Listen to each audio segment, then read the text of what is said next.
So we had seen, this example of direct coupled non-inverting amplifier, right? And we had also looked into few formulas associated, and also we had, seen the examples as to how, IB max is taken from the data sheet, and taking that as consideration. Okay, we try to make I2, okay, which is much higher than IB max, right? So these were few of the concepts that we looked into. Also, most importantly, the closed loop gain is equal to R2 plus R3 divided by R3, right? So I hope all of you are taking note of these formulas and putting them aside so that it's going to be useful for you at the end. Right. So today, we will be continuing our discussion with non-inverting amplifiers, right? So we have seen what is a non-inverting amplifier. Okay, let us just go back slightly. Inputs are given with respect to the plus terminal, right? And we're going to take a negative feedback here, right? So how do we measure the performance? So performance is normally taken with respect to inputs and outputs, right? So we have seen this in our previous discussions as to what is my input and what is my output, right? So accordingly, we will be looking into this and we will be revisiting these concepts, right? So at any point of time you have any doubt, please feel free to either ask questions or you can ask me to repeat it. Fine. So we have seen for a non-inverting amplifier, the feedback factor was given as beta, and usually in problems, if you can recall, what values were we taking for beta? Remember, we used to take some values for Ones. Good. So we were taking 1 ideally. So if I have to decode it, okay, if I have to check exactly as to what beta is, then it is nothing but R3 divided by R2 plus R3. So this is nothing but the inverse of gain. Okay, inverse of gain. So this is my feedback factor. Feedback factor is different and gain is different. Feedback factor is denoted as beta and gain is denoted as A. Okay, so based on open loop configuration or based on closed loop configuration, right? So this is one important thing that you need to make note of, okay, because this will be used in our problems. Next, we have seen while seeing the input impedance and the output impedance, right, we know that Zi is equal to Ri 1 plus AOL into beta. Now what I'll be doing is I'll be just substituting this value here, which is the inverse of ACL. So inverse of ACL in place of beta, right? So once I do that, the things remain same. Zi is equal to Ri 1 plus AOL. Okay, so it is AOL into 1 divided by ACL. So it becomes AOL divided by ACL. So this is another formula that you'll have to keep in mind when feedback factor is taken into consideration, right? So even if you do not know this formula, even if this formula is not known for beta, that's fine. But the most important thing that you will have to know is your Zi, which is input impedance. Now, sometimes what is going to happen is we are going to have the resistance which is along with the source, right? So that is termed as R1. Now here, if you can see the formula, there is nowhere that we have R1. Do we have R1 in this formula? In this formula, do we have R1? We do not have, right? So if R1 is taken into consideration, okay, then my Z in my total input impedance will be equal to this Zi plus the value of R1. Okay, so remember, both of these formulas are different. Okay, so you should think that this Zi is the total input impedance, which takes the input impedance Zi, okay, which is seen through from the circuit. Now remember, we were having a diagram where we see actually inside the circuit, from probably the left hand side. So that is called the Zi. So if I say Z in, then it is from the source. Okay, so let me just show you that, and you will be more clear as to what exactly I'm referring to. Right. So this is my Zi. Okay, so this Zi is as good as let me just draw and let you know. Yeah, so this is as good as we are just having a window here, a small window, and from this window we are going to see. Okay, we are going to see from this window. So once I see from this window, I am actually not considering R1. So Z1, Zi is only taking into consideration this circuit, but R1 is not taken. So instead, what I'm going to do, I'm going to move this window here. Okay, so once I move that window there, okay, so you can assume that you are seeing. Let me use another one. Yeah, can assume that you are seeing from this window. Okay, you're seeing from that window, and your view shifts towards the extreme left hand side. So if you're seeing from here, okay, then it means that you are including the Zi, which is input impedance, and this is actually the total input impedance. Okay, so we are taking R1 plus Zi. Okay, so both.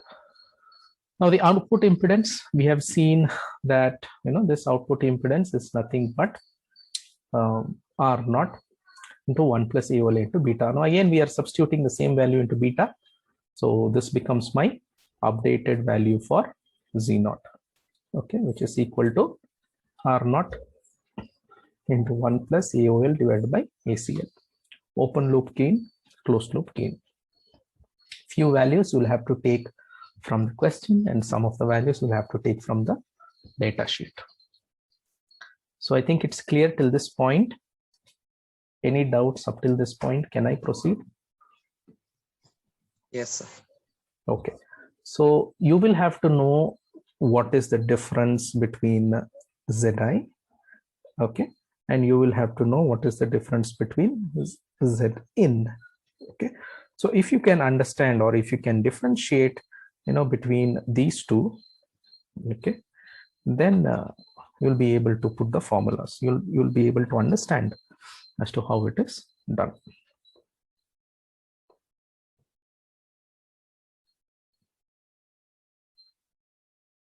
Okay, so remember the value for beta. Beta is nothing but inverse of your ACL. So keep that in mind, and to this formula, to this known formula of Zi and Z0, okay, to this known formulas, you'll have to just divide AOL by ACL. Okay, so how would you calculate these values? First, you can actually take AOL divided by ACL. Okay, you'll get a value there, and then 1 plus the answer. Okay, so whatever answer you've got, you multiply with R0. So that's how you're going to get your final Z0. Fine. Okay, now once again you can see here beta is equal to R3, okay, divided by R2 plus R3. R2 plus R3 divided by R2 plus R3, okay, and R3. So R3 divided by this. But then we normally have the gain in the opposite direction, right, in the inverse of this, right? So we can just bring it R2 R3 divided by R3, right? So that's how we had derived it. So Zin is actually looking at from this point, and Zi is looking at this point, neglecting R1. Okay, now I want you to have your calculators, okay, book, pen, and we'll solve a small problem here and check as to if the values are proper and how we are getting these values. So we need to calculate the input impedance of the non-inverting amplifier. Okay, so as I mentioned, okay, you need to always take inputs from your question or values from your question. So they are telling us to find out input impedance of what type of configuration, non-inverting type of configuration. Okay, and of course in your examination we are not going to, I'm not going to give it as previous example, but then I will give those values here in one single problem. Okay, so when use the typical values is given, okay, you need to make sure that you're not looking for 741, but then you're looking for 353 LF353 op-amp, right? Mistakenly don't look into the data sheet of 741, right? So the typical parameters that we are looking at here, as I mentioned previously, we're looking at gain, open loop gain, okay, and then we're taking the values of resistance. So these two values are important to be extracted from where? To be extracted from where? Where are we getting these values from? Data sheet. Exactly, we're getting it from data sheet. And then we have two formulas, right? So Zi has one formula, right? And you have Zin having R1 plus Zi, right? So we are looking at Zi is equal to Ri. So 10 raised to 12, 1 plus 100,000 divided by 66. Now, where is this 66 from, students? ACL. ACL we are not taking from data sheet. Only AOL I'm taking from data sheet. So where is the 66 coming from?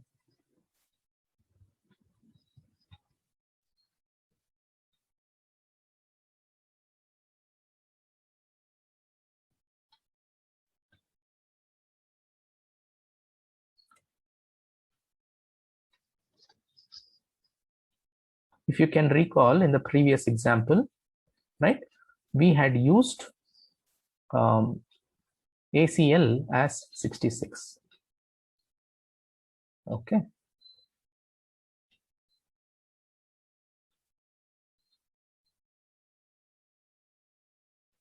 Yeah.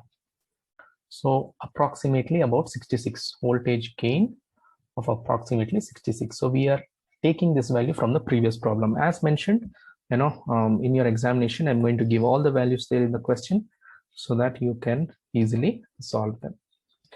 Right. So can someone tell me if we are getting this value here?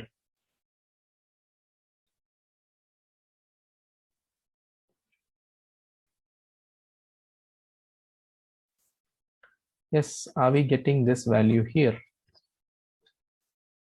1.5 into 10 raised to 15.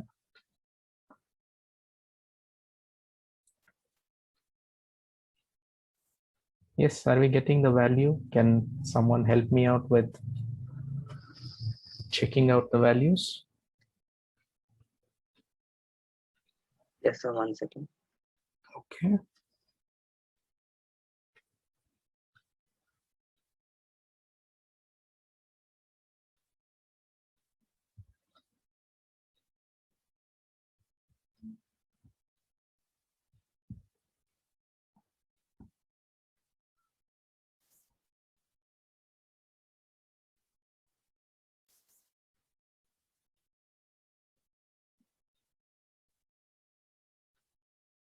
It's a little tricky, Yes, sir. calculation here, right? 1.3 into 10 to the power 15. Is the value correct? Yes, sir. Yes, sir, same value. Yeah. So how you should calculate is, okay, you should take this as good as 1 into 10 raised to 12, right? So you'll be getting a value here. Okay, so 100,000 divided by 66, and that answer add it with 1, you'll be getting 10 raised to probably some 10 raised to 3, I guess, isn't it? 10 raised to 3, and then you'll be adding with 10 raised to 12, right? So it becomes 10 raised to 15, right? So which means, we are getting this value to be fine, which is good, right? Now, similarly, we know that, Zin is equal to R1 plus Zi. So R1, we are taking it as 15 kilo ohms, right? And plus this value here. So can you please verify and tell me if it's correct? Zin. Yes, sir, it is. Okay, fine then. So we don't have a problem with this as well. Okay, good. Now, using a computer also, we can analyze the circuits. How many of you have worked with SPICE circuit? Have you heard of SPICE? SPICE? So the simulation circuit. Yes, the simulation circuit. Yes, sir, we did.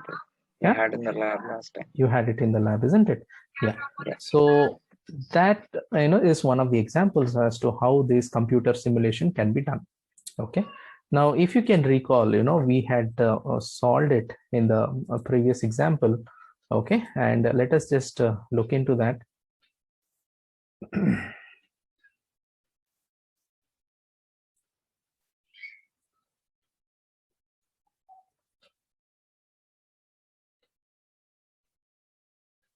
Yeah. So here, we had got about 270 ohms, and then R2 is 18K, R3 is 270 ohms, right? So we had designed it in that fashion. So using computer also, we can generate these values, and this is how it's going to look: 270, 18, 270 ohms. So this is the voltages at, different point. So it's going to help you in understanding the analysis of a circuit using simulation software. Okay, so it's very nice to put on these circuits on the software and try to simulate it and check, so your theoretical values, which means your hand calculated values, and the values that you get on the system, should be matching. So when a question is asked to design, okay, so generally what we do, we take the values, right? We take the values and we calculate what is I2, V0, R2, and similarly we put those values here, right? So manually also you should do, and you can also, if you have the software with you, you can simulate, you can put these values for these resistances, and you can check, if the values are proper or not, if you're getting the proper output or not. So this is one easy way of doing, okay, instead of using a breadboard and connecting wires. Okay, so you can just directly punch in the values here, select the value of resistor to be something. R2 you can pick up some value, and R3 you can pick up some value, and you can do hand calculation first, okay, and try to verify with the circuit, right? So any doubts with this problem that we have seen here? Non-inverting amplifiers. So it's an application of two formulas. No, Yeah, it's the app. Thank you. It's the application of two formulas basically.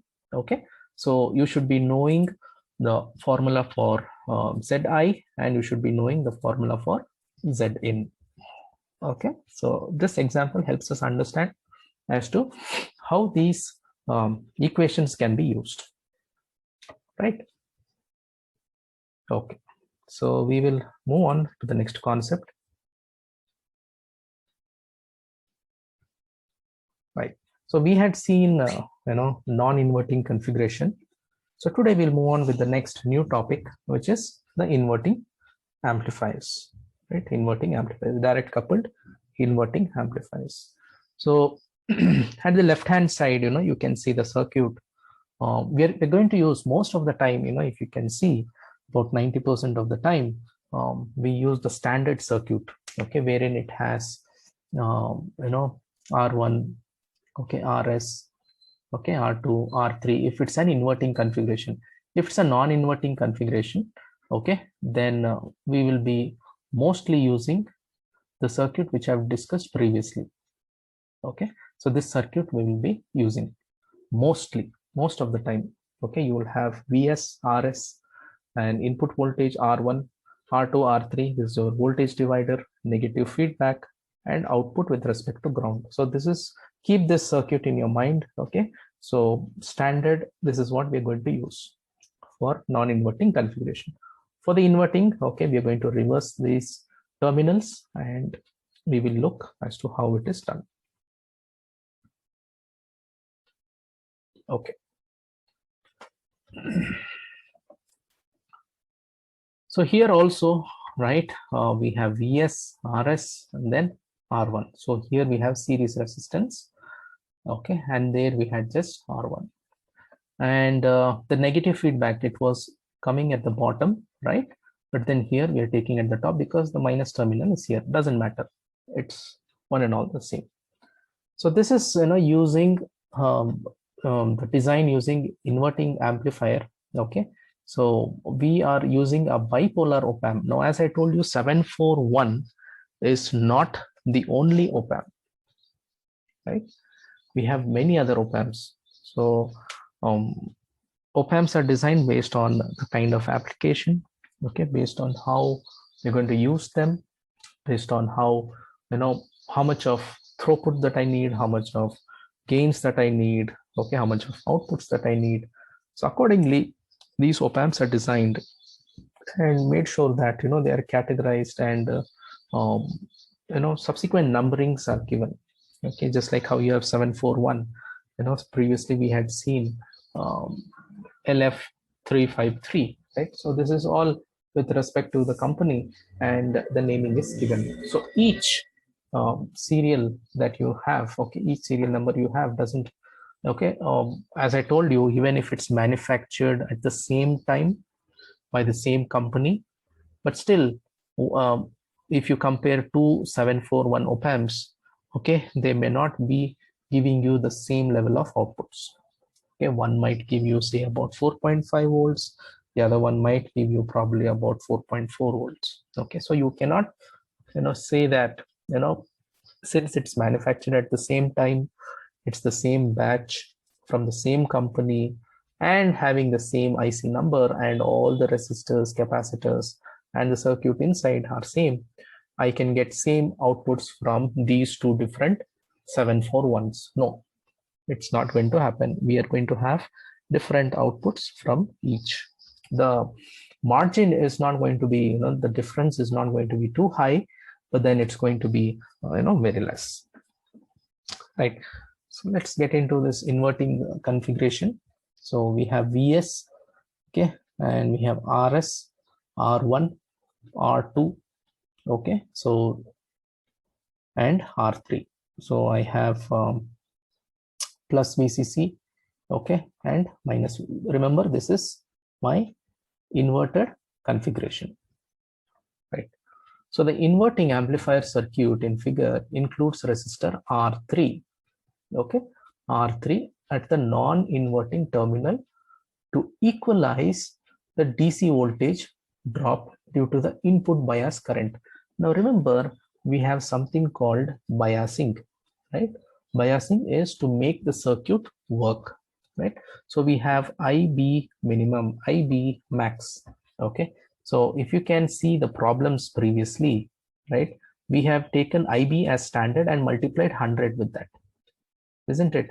Let me show you one of the examples.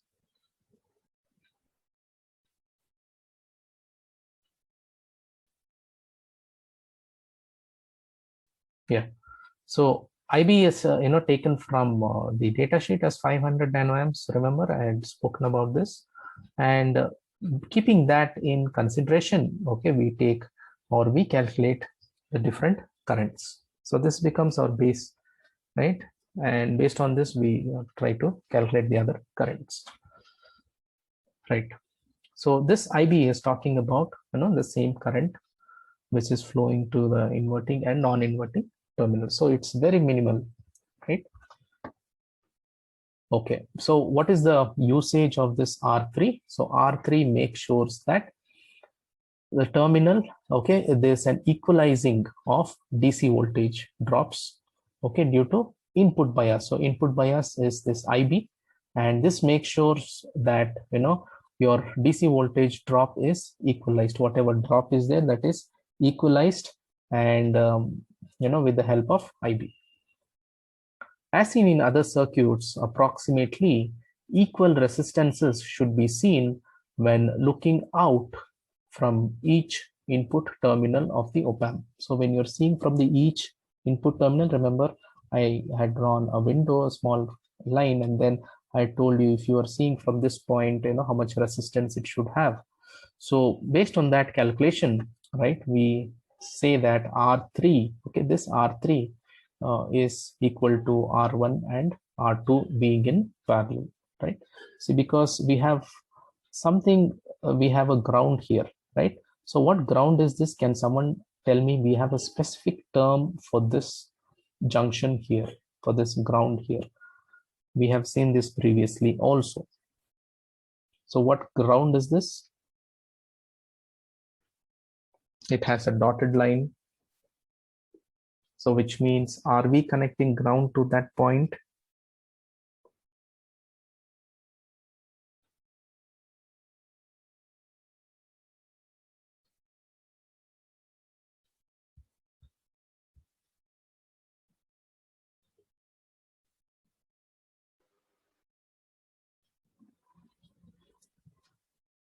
Yeah, students, what kind of ground is this here? What ground is it here? Virtual ground. Very good, very good. Thank you, Trisha, for that answer. So this is called a virtual ground because we are not actually connecting a ground here. Okay, so because since here you can see that there's a ground potential, so here also it tries to get into that potential, so it becomes into a virtual ground. Remember, I told you how much ever voltages that you are giving here, it will try to replicate between the two terminals, right? So whatever you give at the plus terminal, the same thing wants to be at the minus, or whatever is at the minus, the same thing wants to be at the plus. So very good. This is a virtual ground concept, right? So now there are two cases. Okay, remember there are two cases: when R3 is greater and when R3 is not greater. Okay, so our focus is on this special resistor, which is R3.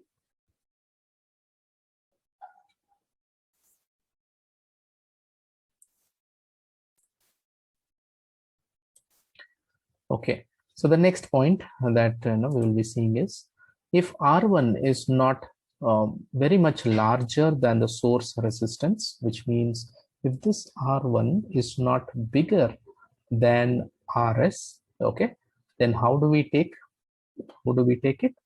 We take it as R3 is equal to R1 plus RS. Now in this case, okay, in this case we are considering, just a moment.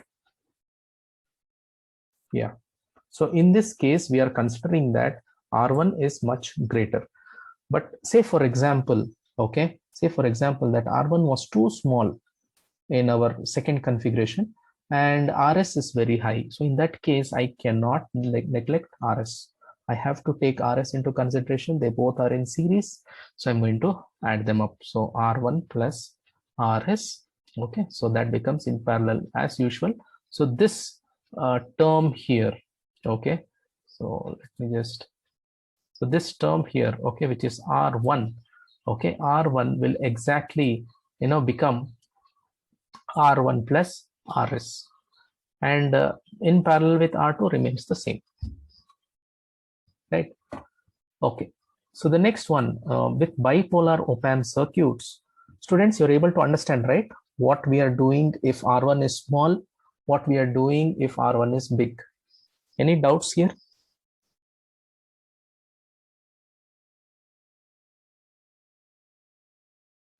No, sir. Okay, so just to summarize, if R1 is bigger, you're just taking R1, R2. If R1 is very small, then you're taking RS also into the picture. So with bipolar op-amp circuits, the resistor current I1 is first selected. very much higher than the maximum input bias IB max. So remember, we used to multiply the values, right? So I1 is taken as much higher. So where is this I1? I1 is here. So this I1 is taken much higher than the IB. Okay. So we assume that, the largest value of resistor, generally speaking, this R1 is taken as 1 mega ohms when we consider bipolar op-amp circuits, right? So whenever bipolar op-amp circuits are used, keep in mind, because this is going to come in your problems. Okay, you will have to know this concept where we take 1 mega ohms as the value for R1. Please make note of it.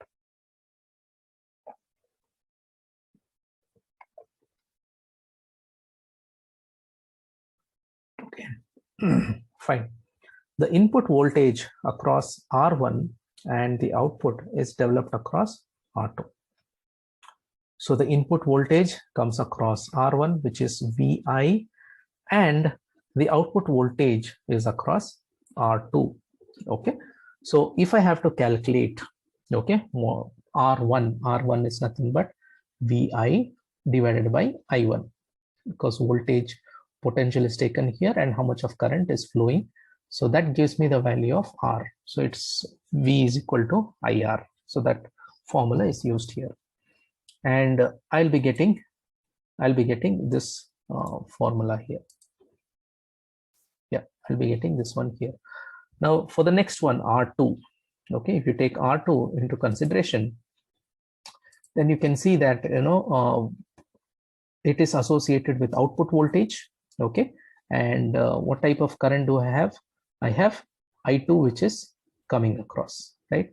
So R2 is equal to V0 divided by I2. So normally, you will get I1 here and I2 here. Okay, so my output voltage, okay, is dependent on how much of currents, okay, that is across R2. So R2 is equal to output voltage. We can measure across the output terminal and referenced with ground, okay, and how much of currents. So how do I calculate I2? I2 is normally taken as, as we saw in the previous one, I2 is equal to 100 times into IB, right? So IB is going to be very less and I2 is going to be very high, right?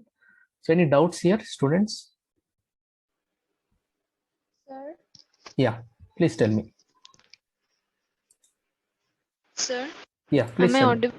Yes, you are. Go on. Yes, you are. Please go on. You are audible.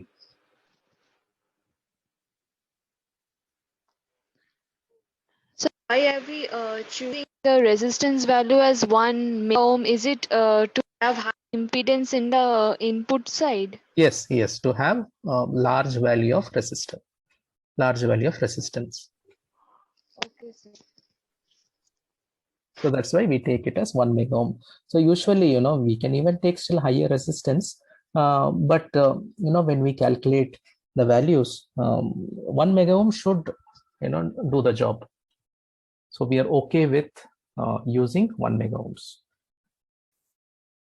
Because you should understand, if we use a higher value resistor, the cost of it is going to increase. So if I'm getting it done with 1 mega ohm instead of, say 50 mega ohm, then I should be choosing the one with which is going to be more economical, right?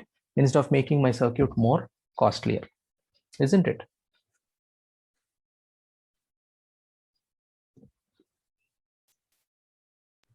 Yes. Yeah. So ultimately we are able to, get it with the help of 1 mega ohms. So we are using R1 is equal to V1 by I1 and R2 is equal to output by I2. So keep these formulas also written so that we can use it in our problems. Okay. So this is the example here. Okay. And we will be designing an inverting amplifier using 741. Now, very important clue. So this is going to help you in understanding which data sheet that you are going to refer to, isn't it? So you are going to refer to 741 op-amps data sheet.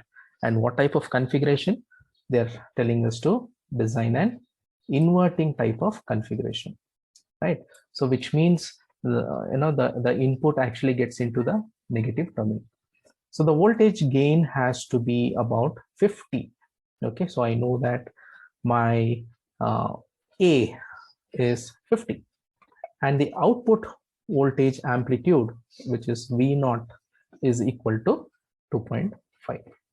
So take down these values, 50, 2.5, and we're designing an inverting configuration and using 741 op-amp. So these are our key values that we are going to use for designing an inverting amplifier configuration.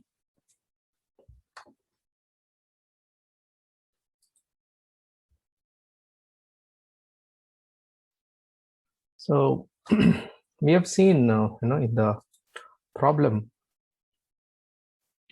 that we are going to use 741 op-amp, right? And also we are going to use the standard values such as I2 input voltage, okay, Vi, V naught, okay, all of this.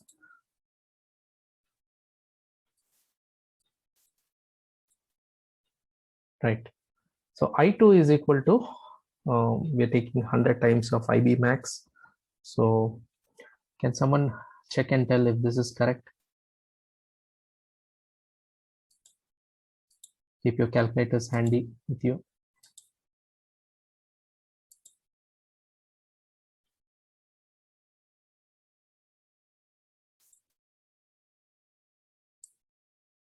Is I2 correct?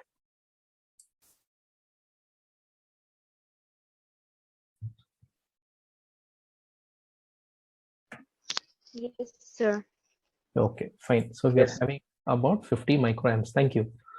Now, similarly, we take input voltage, which is actually divided by the output divided by gain. So we have output voltage, the amplitude is 2.5. So when they say output voltage amplitude, they're talking of the wave, okay, and how much of height that it can actually reach. So here it says about 2.5. So 2.5 divided by 50. 50 is already given in the question. So is my input voltage correct?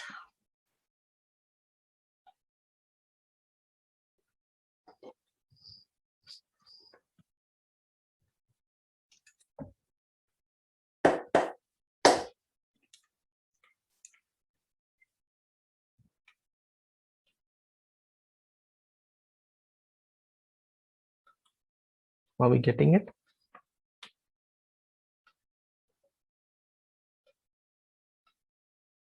Yes. Yes, sir. Input voltage, are we getting 50 millivolts?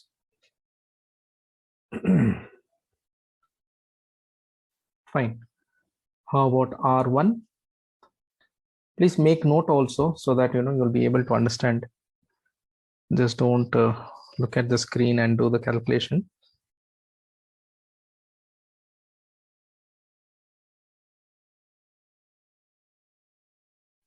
This kind of problems will be given in your tests and examinations. Okay, take note.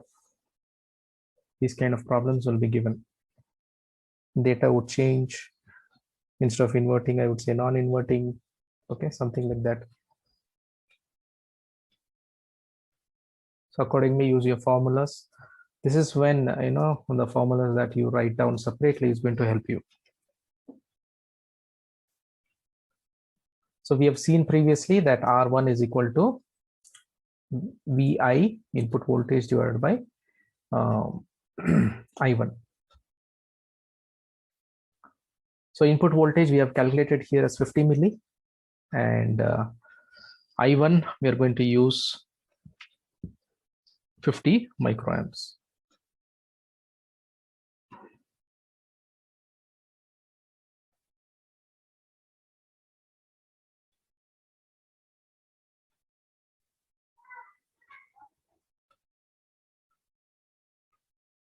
So are we getting the value 1K for R1?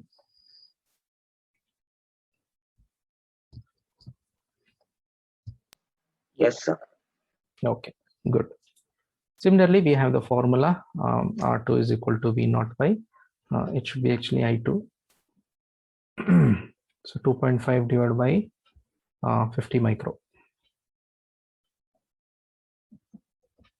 See if we can get 50K. Yes, sir. We are getting.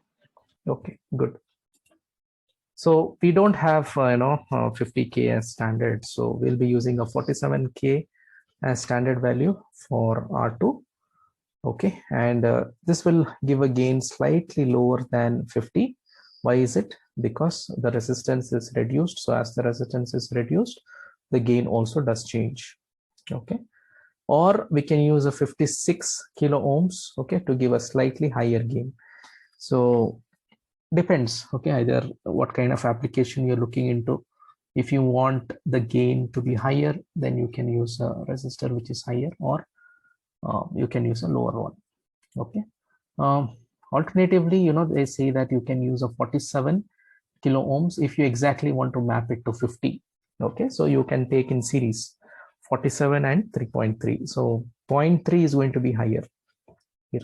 0.3 kilo ohms is going to be higher, which is not that significant. So this, I feel this configuration should be good. 47 plus 3.3 kilo ohms in series, right? So next we will calculate R3. We need to know R3, right? So R1 and R2 in parallel with each other. So we have 1K and we have 50K. So both are taken in parallel. Please apply the formula and tell me if we are getting about 1K for R3. Yes, sir. If you round off, you'll get 1K. Fine.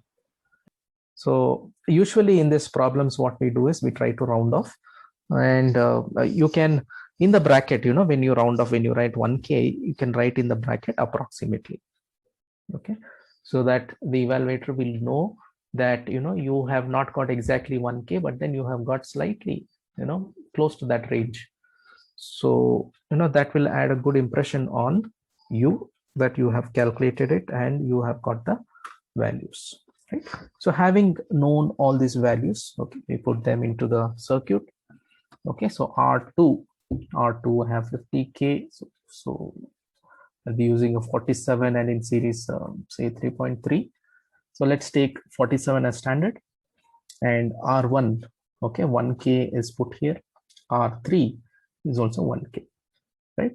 And inverting amplifier, always, as I mentioned, okay, please verify, okay, once you have done calculation, okay, just verify with the question if whatever mentioned is there or not. Okay, so you have drawn an inverting amplifier, yes, that's taken care. And you're using a 741 op-amp, yes, that's also taken care. And the voltage gain is to be about 50. Just check if ACL you have taken 50 is done, and output voltage should be V0 should be about 2.5. Yes, that's also done. So which means your circuit also is correct. Okay, now this is another computer analysis that I was talking to you about in the previous problem, right? Where we have R1, R2 and R3. Okay, R1 and R3 taken as 1 kilo ohms. Okay, so this is referring to our previous problem. Okay, previous problem where we have R1 is 1K.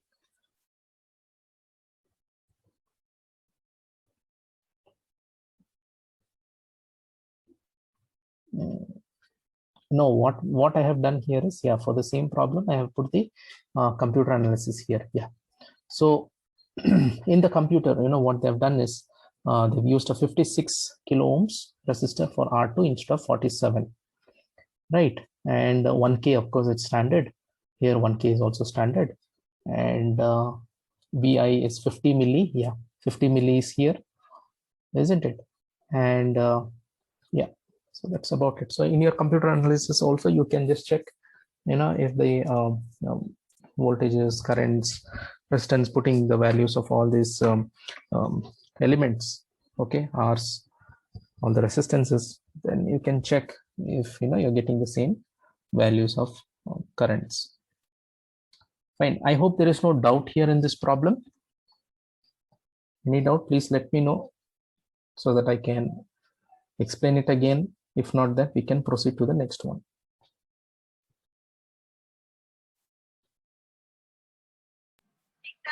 No doubt. Okay, fine. Thank you for the confirmation.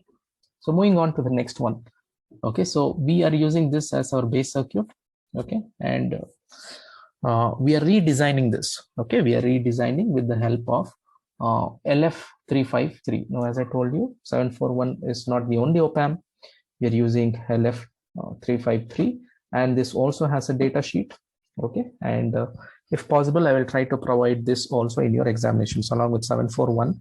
If in case I have included any problems in your examination pertaining to 353, LF353 to be precise, so I'll be including even that data sheet. Okay, so we're going to select the large resistor. Remember, I was speaking to you about the bipolar type, right?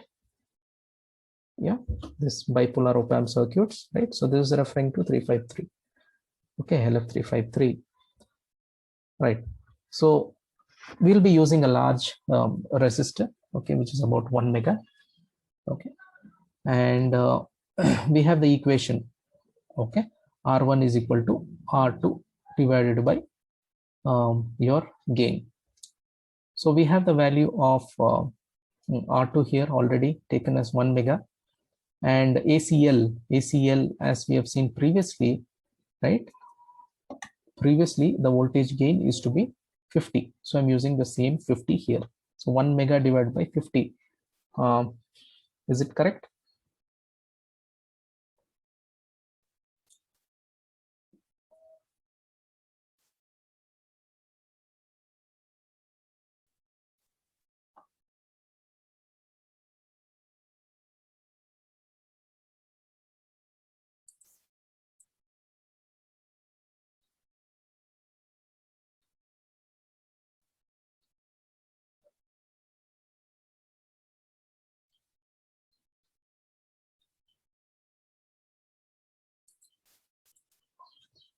Is someone calculating for me?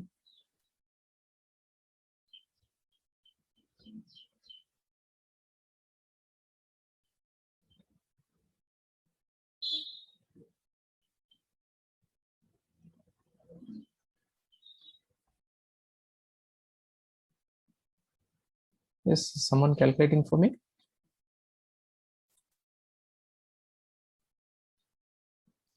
Yes, sir. 20 kilo. 20K. Okay, fine. That's good then. Right. So as usual, we don't have this as a standard. So we have 18K, and then maybe you can put another 2K in series and make it 20K if you want, exactly based on your hand calculation, or you can just use 18K. So this will give a slightly gain which is a little higher, okay, than 50, okay, or a 22 kilo ohms that you can use. Okay, so that will again reduce your gain. Fine. So as I mentioned, 18 and 2.2, 2K is also not standard, so we have 2.2. So that I feel this combination is good, 18 plus 2.2K. Okay. Now R3 as we all know, is in parallel combination with R1 and R2. So we have 20K here, and then we're taking 1 mega here, okay, which is from the data sheet. And tell me if you're getting about 20K. Apply the formula for parallel resistance, R1 and R2.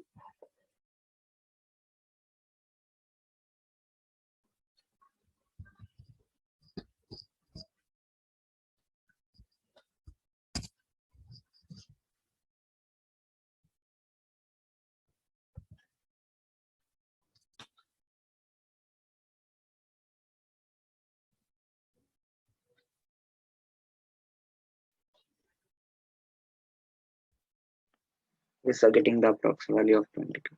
How much are you getting actually, the exact value?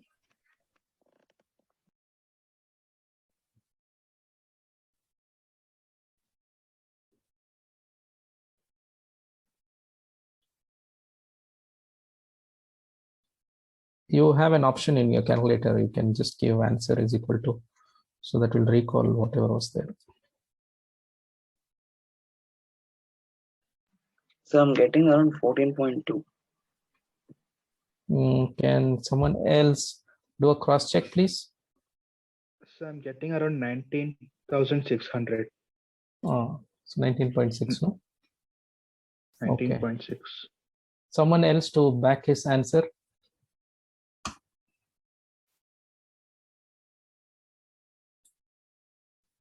Someone else, please cross check.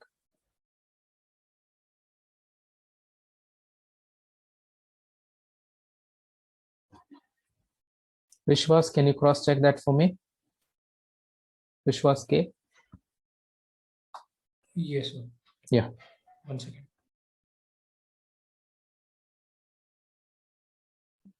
So 952 I'm getting. 19.52. Yes, sir. Okay. I think that should be fine. Let's see how much is Vishwas getting.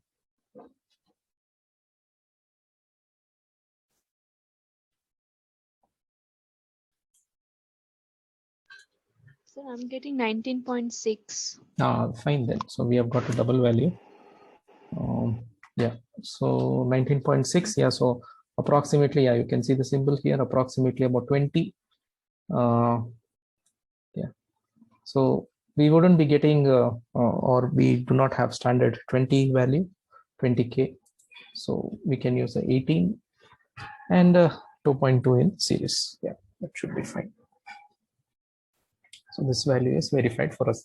So based on your question, okay, based on your question, you will have to know as to what value that you have to extract from your data sheet, and what kind of information that, what kind of formula that you have to apply, right?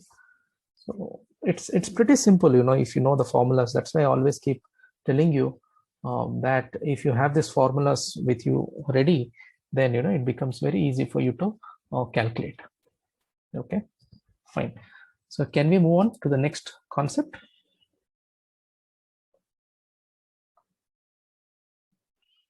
Yes, sir. Yes, sir. Okay.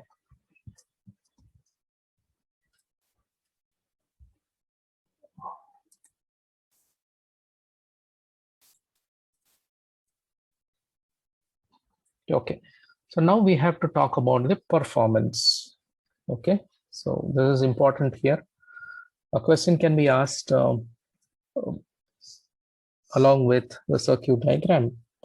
Explain how performance is weighted in inverting amplifiers, direct coupled inverter amplifiers. Or it can also be asked as, what can be or how is performance calculated for direct coupled inverting amplifiers? So that's going to be a question. Okay, so we have the diagram here where we have the virtual ground concept, right? So this is Ci, which is equal to Ri. We have seen the R1. We have seen this previously also, right? Can you recall this formula? Zi is equal to R1. Can you recall this formula? We had seen this, right? In an inverting configuration. We had seen this long back when we were studying about the impedances, input impedances and output impedances. So during that, we had looked into this formula. Fine. So yeah, referring to the diagram, we know that the input impedance of an inverting amplifier is Zi is equal to R1. The output impedance, okay, we all have this formula. Okay, output impedance is equal to Z0, which is R0 divided by 1 plus AOL into beta. Now again, beta, we know what it is, right? Beta is equal to R1, R2, okay, divided by R3. But here we are going to take R1 and R2, right? So beta is equal to, which is the inverse of, ACL, right? So we just resubstitute them, okay? So Z0 is equal to R0, okay, 1 plus, okay, AOL into R1. So this value we resubstitute here into R1 divided by R1 plus R2. So this is my beta, because feedback is taken here, right? Feedback is taken here, and R1, R2 are very much heavily connected, are directly associated, so to say. So Z0 is equal to this, and when R2, now we have another case, when R2 is much greater than R1, okay, when R2 is taken much higher than R1, then Z0 is approximately equal to R0 divided by 1 plus AOL. Since R1 is too small, I'm neglecting it here. I'm just taking AOL, okay, divided by ACL. Now we have seen this formula previously, right? This is the same for non-inverting amplifier. Okay, so when when we are considering the output voltage and when R2 is much greater, okay, so this is taken when R1 and R2 both are equal, right? So this previous formula. So here also you should be very careful. Should I use the first one here? Okay, should I use this formula here, or should I be using the one which is at the bottom? So based on the value of resistances R2 and R1, you have to put different formulas and calculate, right? So basically try to understand, okay, whenever there is a problem given, first thing is extract data. Next thing is take data from the data sheet. The next thing is try to connect your formulas to the problem. Okay, if you can see that RS is very higher than R1, so you know R3 should be taken as R1 plus RS, okay, in parallel with R2, right? So if in case RS is too small, then you can neglect it. You can just take R1 parallel with R2. Similarly here, when R2 is much greater than R1, okay, so what you're going to do, you're going to neglect R1 just like how you neglected RS, okay? So you're going to neglect that, and you're going to get this updated new formula, right? So I hope you have taken note of these formulas. Yes.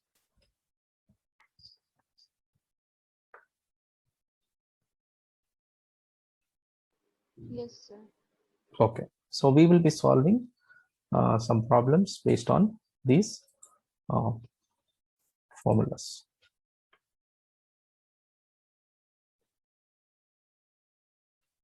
Right.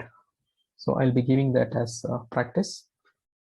So the next thing that we'll be looking into is summing amplifiers. So I think you would have heard of this summer circuits. Have you done this in your labs? Summer circuits or summing circuits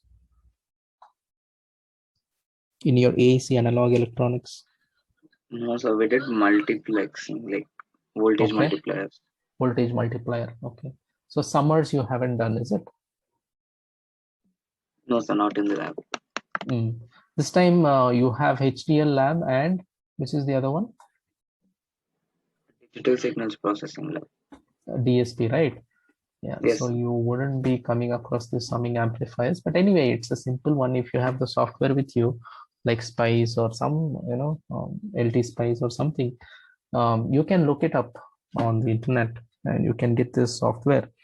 And better to download from the official website. You'll have to register your email address, and then the link will be sent, and then you can download it and put in your credentials there. So you can actually work on this different circuits on your simulating software. You can draw them, and you can just like how you have used for your previous lab, the same format or the same procedure can be taken into consideration. Okay, so So we will be now looking into summing amplifiers. Okay, so this is basically like, increasing the number of input lines. So, okay, so this is one of the basic circuit, the general circuit that I have put up here, R1, R2, R3, and then R4. So this becomes your negative feedback here. Okay, this whole thing becomes your negative feedback. We have only seen with one input, right? So the number of input lines are increasing now. Okay, so this will be, actually one line, okay, V1, and then this will be V2, and this will be V3.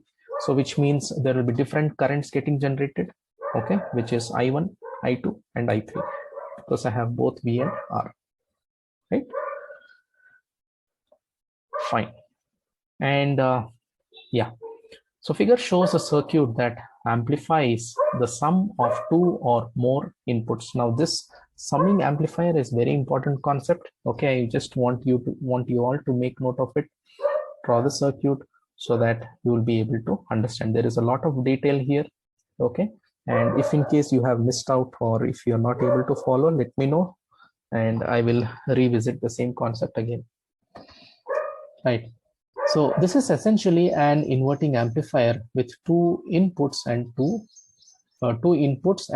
input resistors, right? So let us first consider this circuit here. Okay, so if you can see the circuit here, you have two inputs.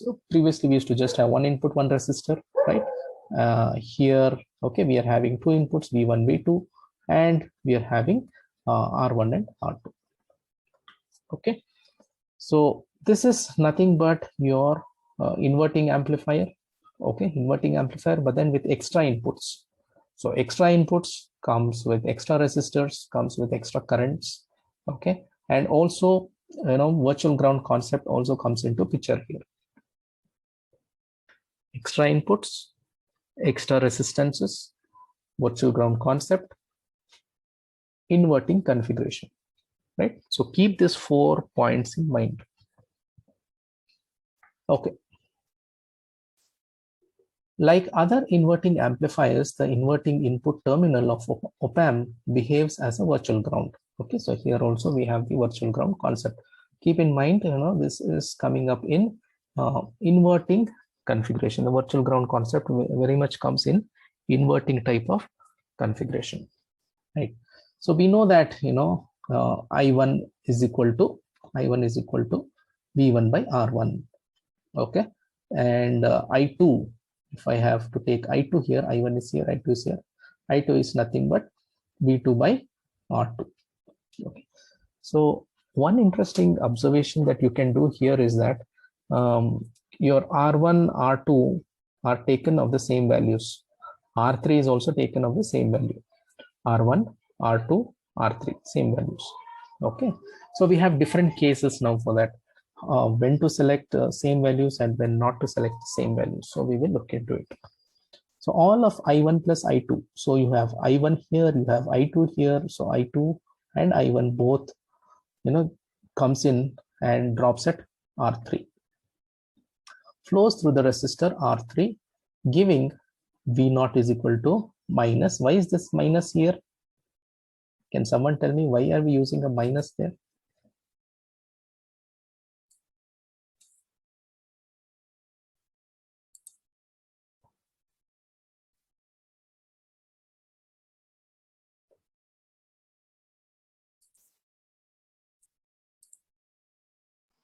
Sir, is it because of the negative feedback? Not only that, because of the inverting configuration, right? We are going to get the reverse, right? Whatever is the input, we're going to get the reverse of the same across the output. So, plus 5 and then I get minus 5. That's called inverting, right? So I use a minus there, right? So my output, okay, V0 is equal to V is equal to IR. What is I here? I1 plus I2. R is R3. So minus I1 plus I2 into R3. So you can see that, in this section, okay, in this section here, it is actually adding. It is adding two values, right? So it is trying to add. So we call it as summer. Okay. summing amplifier. So I can put this as is equal to minus I1 is nothing but V1 by R1, I2 is V2 by R2 into R3, right? So R3 by R1, okay, since R1 and R2 I've taken it as same, okay, so I can put it as V1 by R1 plus V2 by R1. So the denominators are same, so the numerators can be added, right? So R3 divided by R1 into V1 plus V2.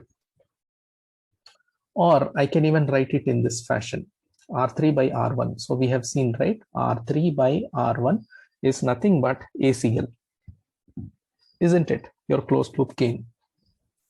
Closed loop gain. So ACL into V1 plus V2, the same thing continues. Fine. When the summing circuit in figure, okay, so this figure that I'm talking to you about, figure has R1, R2 and R3 all equal, okay, then ACL is going to be 1. What is ACL? Your gain.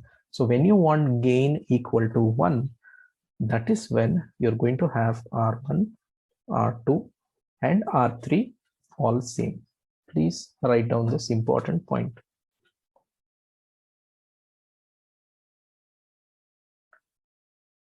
When we want gain is equal to 1, that is when we have R1, R2 and R3 made equal. Okay, so that's important. And the output voltage is the direct sum of the input voltages, but it is inverted, right? So the output is nothing but the direct sum of the input voltages V1, V2, along with the gain, of course, right? When R3 is greater than R1, okay, let's take that, R3, we take a higher value than R1. So in that case, okay, in that case where R3 is greater than R1 and R2, my ACL will also become higher. So your resistance, as and when this resistance increases, okay, the gain also does increase. So if this resistance reduces, okay, the gain, if this reduces less than R1 and R2, then the gain will obviously become less than 1. Okay, so this is another case which you have to remember. With R3 greater than R1 and R2, ACL becomes greater than 1. If I want ACL is equal to 1, then I have to make R1, R2 and R3, all the three resistors of the same value, R1, R2, R3. So remember, same values, gain is equal to 1. R3 is greater, then gain also becomes greater if R3 is greater than R1 and R2. Hope this is clear. Is it, student? So we'll continue our discussion here, right, with respect to the summing amplifiers. So we have seen that, two cases. If I want my gain to be equal to 1, or if I want my gain to be higher or lower. So ultimately, R3 is my deciding factor, right? And R1, R2 supports R3, right? Up till this point, I think we all are very much clear. Fine. And also, the important thing that I was stressing here on is, the addition of voltages, the output voltages, addition of input voltages multiplied with the gain, right? Okay. The circuit output voltage is now the sum of input voltages multiplied by R3 by R1. So R3 by R1 and input voltages V1 and V2.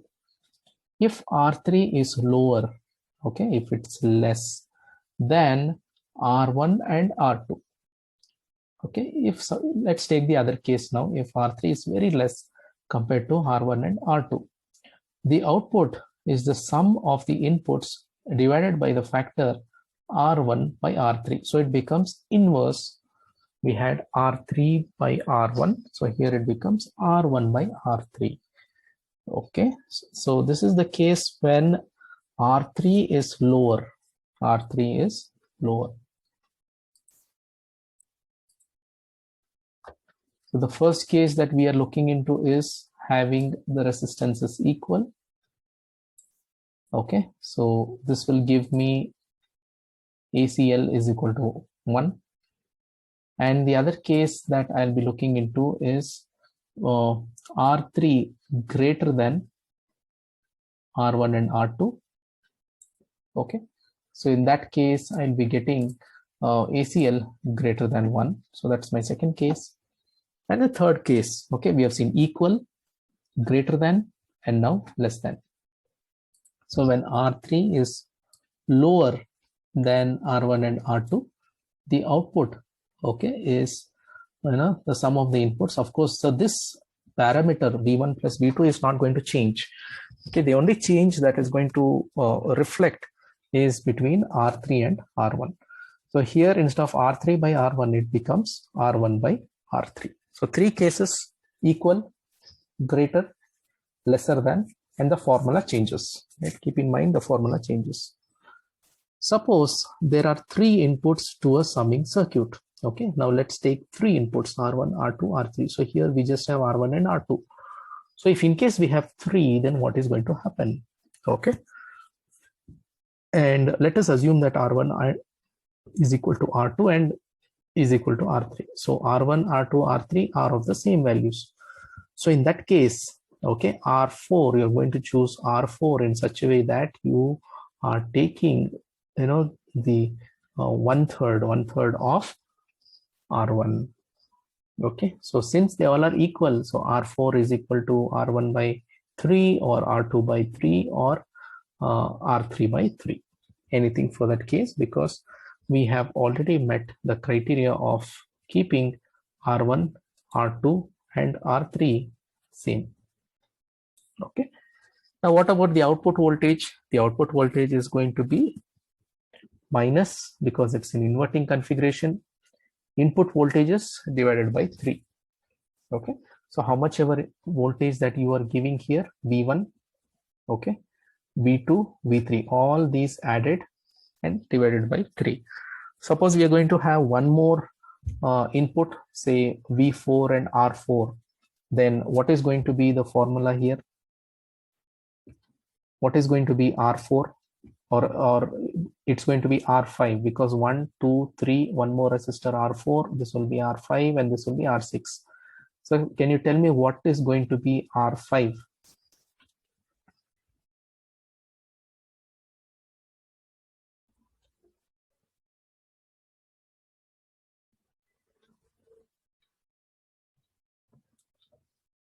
Yeah, students, what is R5 going to be?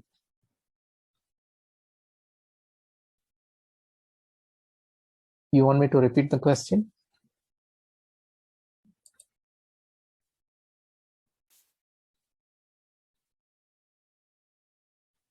Yes, can I have some responses? It will be R1 minus R2 minus R3 by R4 into R4 minus 3 by 3. You're sure with the minusing part?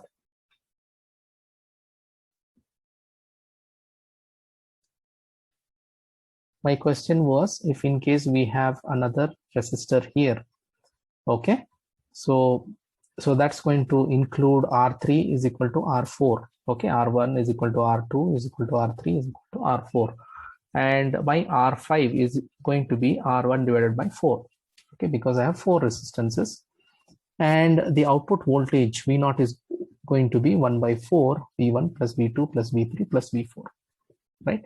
So this is how you can look into, and you can proceed with your updating the formula for your summer circuit. Is that clear? Yes, sir. Okay.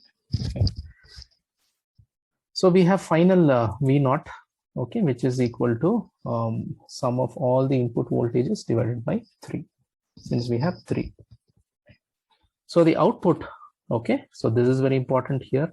The output is the average of inputs, and the summing amplifier can be designed to be the averaging circuit. Why is it called averaging circuit? Because it takes the average of the inputs, right? So V1 plus V2 plus V3 divided by 3, or plus V4 divided by 4, right? So it's called an averaging circuit.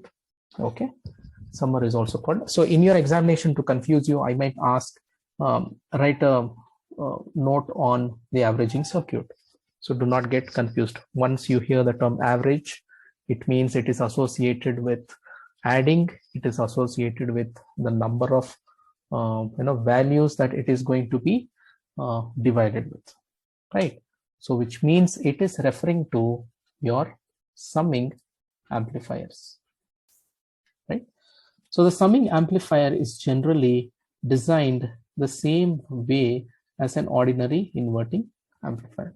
So just like the same inverting amplifier, you can see that minus and plus, then you have the negative feedback. Just the only thing here is these number of inputs are just going to increase. Okay, you can see that these number of inputs are just going to increase. Any doubts here, students?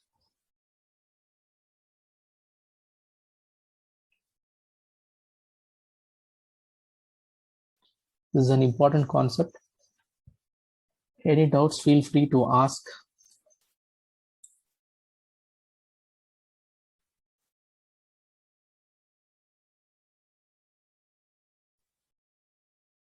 Any doubts? Can I proceed? No doubts. Okay, fine.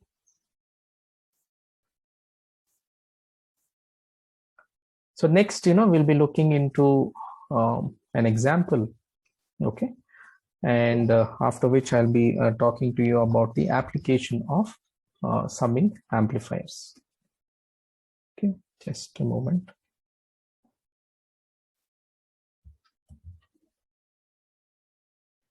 Okay, so they're asking us to design a summing amplifier. Okay, and this is the figure that we have. Okay, so this figure was what we used previously. The same figure, I have brought it out here, where we had R1, R2, R3 all equal, I1, I2 getting generated, and this the output is actually responsible with the sum of the inputs and the value of resistance R3. Okay, to give direct sum of two inputs, so which means your inputs is going to be 2. Okay, so keep that in mind. We're going to use 2 inputs. Okay, ranging from 0.1 to 1 volt, use a 741 op amp, and the range of input is also given, which is about 0.1 to 1 volt. Fine. So as usual, what we do is we take I2. Okay, I2 larger than the biasing current. So I multiply it by 100 usually. So 100 into my IB max, right?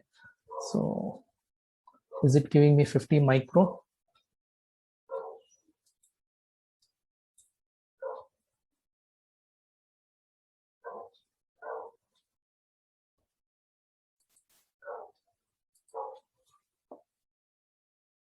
Hundred into 500 nano. Is it giving me 50 microamps?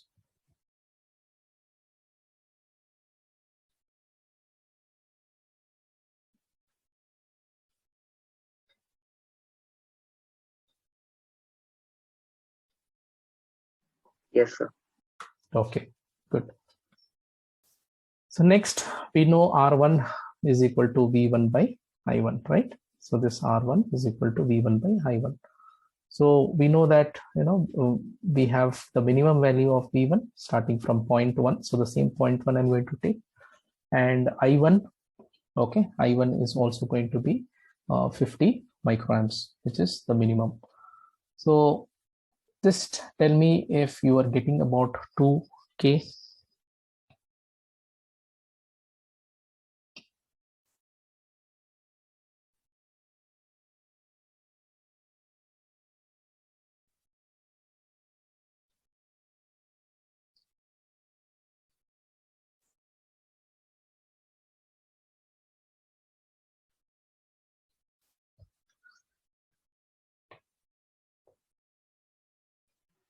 Yes, sir.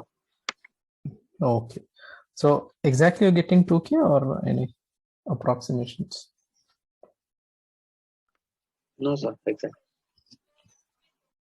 Okay. Fine. So now what we are going to do is, of course, we don't have standard 2K. So either we use 1.8 or we have 2.2. So we'll use 1.8K and we will make R1, R2 same. Okay. And if we want gain, okay, ACL is equal to 1, then we have the condition. Okay. R3 should be equal to R1 and R2. So even R3, I will make it as 1.8 here. Okay. So R1, R2, R3 all will be 1.8. So if I want this condition, ACL is equal to 1. Okay. Now R4. Okay. Now R4 is equal to, I need to calculate this. So if you can see here, okay, all are connected. One of the ends are connected to the input and the other end is connected to the ground. So which means R1, R2, R3, all are in parallel. So I have 1.8 in parallel with 1.8 in parallel with 1.8. So please check and let me know if we are getting about 600 ohms.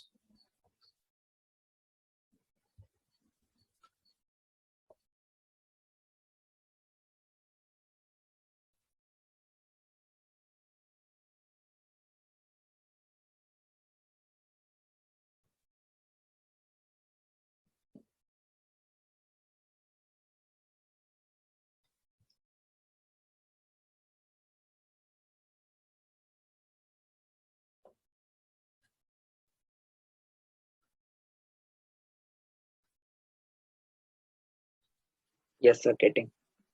Okay, so you need to be very much aware of the formulas, and then it becomes easy for you to just apply those formulas and keep going, right? So 600 is also fine. So which means we have designed a summing amplifier. Okay, and we are using the minimum value here. Okay, keep in mind. And what else that you have to remember? Yeah, this multiplying factor with IB max. Okay, IB max. This one is taken from the data sheet, 500 nano, right? Worst case is always taken 500 nano. So yeah, I2 is fine. Yeah, so this is the way that you have to design your amplifiers, right? Any doubts here? Can I proceed? Yes, sir. Okay. So moving on and seeing where this summing amplifiers fits into. So as we saw, right, so it can work as a mixer, right? So these days, we have a lot of applications where we need to mix audio, right? And then we need to mix video and audio at the same timestamp. So in that case, this summing amplifiers, summing circuits are actually going to help us. So that's one of the major applications of summing amplifier. Okay. So when asked in examination, you can mention that it can be used in the field of audio as mixer. So it can function as a multi-channel audio mixer for several audio channels. So each audio channel can be given from the input terminals. So if you have many input terminals, then many audio channels, then you need to have many input terminals. Accordingly, decide what is going to be your R1, R2, R3, R4, R5, and based on gain, the ACL, if you want equal to 1 or greater than 1 or less than 1. Okay, we have seen in the previous case here as to how we are going to do it. Equal to is going to give me 1. Okay, when greater than, when R3 is greater than, then ACL is going to be greater than 1. If R3 is lower, then my formula of course does change. Instead of R3 by R1, it becomes R1 by R3. No interference. So interference is nothing but feedback from one channel to the input to another channel. So there's no interference because this is no way connected to this, right? So you're just giving the input signal and then it's passing through the input signal, it's passing through and then it gets added up here. Okay, so here there is no interference. but then here it gets added up in this section. So this occurs because each signal source is applied via one resistor with its opposite end connected at ground potential, right? So one is connected here at the ground potential, okay? Yeah, it's connected, and the other one is connected here. So this is where the currents are added with its opposite end at the ground terminal. Making the input resistors adjustable allows the output volume from each channel to be separately controlled, right? So if you want maybe say channel 1 to be higher, okay, then accordingly you can either increase or play around with the resistances. It is just like you're configuring the resistor, and based on that, how much ever inputs that you want in your first line, okay, first channel, you can change. How much ever input that needs to be passed in the second channel can be changed. So this is how you can play around with your amplifiers. So I hope today you have understood as to how the summing amplifiers work, right? And one more important thing is summing amplifiers also does have the non-inverting configuration. Okay, so we will be looking into that in our upcoming class. And the last one left out is difference amplifier, right? So it's like about a topic left out for this module. And we'll be moving on to the next one, okay, op-amp as AC amplifiers. So here also we do have all standard circuits such as capacitor coupled voltage follower, then non-inverting amplifiers working as AC amplifier, and inverting amplifiers, right? Then high input impedance, so we'll be looking into that. And then yeah, so in my upcoming class I'll be looking into non-inverting configuration of summing amplifier and the difference amplifier. Now difference amplifier, of course, we have already seen, but then we will have another dimension of this difference amplifier, and we will see what formulas are used and what are the performance parameters that needs to be considered. Okay, so any doubts, students, with the concepts discussed so far? Summers, okay. Then inverting amplifiers, we saw a few examples. Non-inverting, we saw a few examples. We saw how performance is calculated for non-inverting amplifiers, right? So based on beta, the feedback factor, and computer analysis, how it is done. Okay, so I suggest that you practice these problems so that it is going to help you in actually getting into know as to how these formulas are used, and it is going to be useful for you in your examinations. So is that clear with the concepts that we have discussed so far? Any doubts? Anything that you want me to revisit?